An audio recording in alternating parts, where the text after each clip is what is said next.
کبھی کبھی ایک دل خاموشی سے کسی کو چاہتا ہے، مگر قسمت اس کہانی کو آسان نہیں ہونے دیتی۔ صبح کا وقت رانیہ اپنے لاڈلے بھائی زاویان کو جگا رہی ہے، جو کہ ایک ہینڈسم اور نوجوان ڈاکٹر ہے، مگر نیند کا بہت شوقین ہلکی پھلکی۔ زاویان، اٹھو، دیر ہو رہی ہے تمہیں ہسپتال سے۔ کہاں لکھا ہے ڈاکٹر سوتے نہیں؟ بہن کا پیار اور ماں کی فکر، یہ سب مل کر ایک خوبصورت فیملی کا منظر پیش کرتے ہیں۔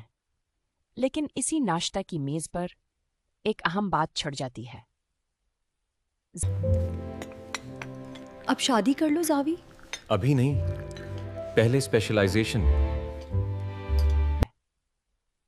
زاویان کی شادی۔ رانیہ چاہتی ہے کہ اس کا بھائی اب شادی کر لے، مگر زاویان صاف انکار کر دیتا ہے۔ وہ کہتا ہے، میں ابھی صرف اپنی اسپیشلائزیشن پر فوکس کرنا چاہتا ہوں۔ مگر سوال یہ ہے، کیا واقعی وہ صرف اپنے کیریئر پر فوکس کرنا چاہتا ہے، یا اس کے دل میں کوئی راز چھپا ہے؟